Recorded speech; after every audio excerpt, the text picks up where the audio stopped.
Welcome to my Real Man segment. We are in week 9 already of the NFL. I know it has flown by for me and it's a terrible bye week, but I'm here to help you guys out a little bit. So my first Real Man is wide receiver Denarius Moore of the Raiders. The Raiders play the Eagles defense this week. Now, I know Moore did not have a great week last week, but he's been consistent in other weeks. The Eagles defense has given up 302 passing yards per game, so he should be able to get open. Week 5, he had 5 receptions for 84 yards and a touchdown, and week 6, he had 5 receptions for 82 yards and a touchdown. So that's where his consistency is coming in.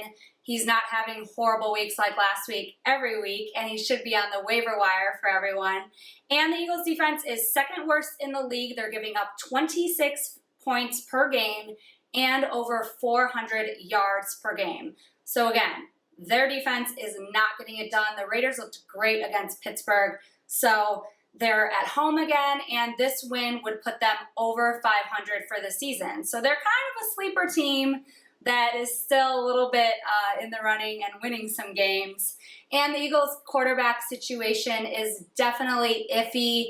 Doesn't look like Vic's going to be a go. Foles is probably going to be in, so I'm not sure how long they're actually going to stay on the field for offense. Now my second Real Man is running back Adrian Peterson. I know it's AP, but I haven't talked about him this season yet, and I like his matchup. Now, I know Adrian Peterson hasn't done as good as last year, but he is still a #1 running back without a doubt.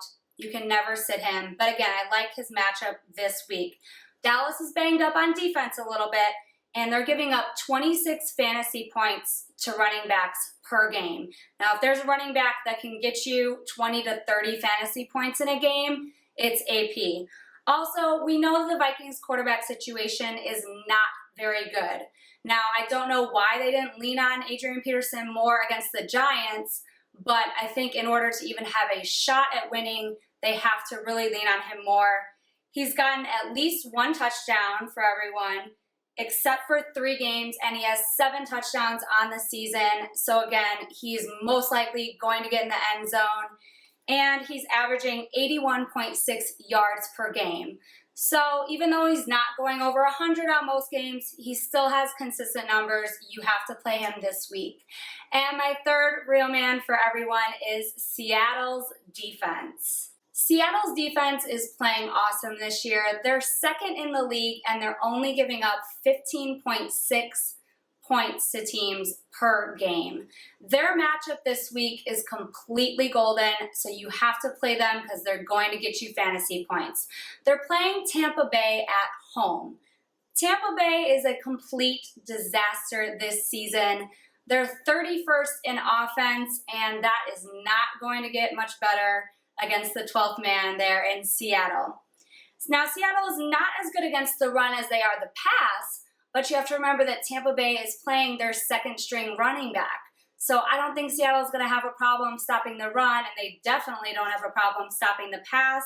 And so far, they have 26 sacks and 13 interceptions on the season. That's where you're going to get your fantasy points. They're not going to allow Tampa Bay to do anything, so be sure to start them. I think they're going to ball out. And Greg is going to give his Beast Mode picks now. He's got some great ones like he does every week, so let's go to Greg.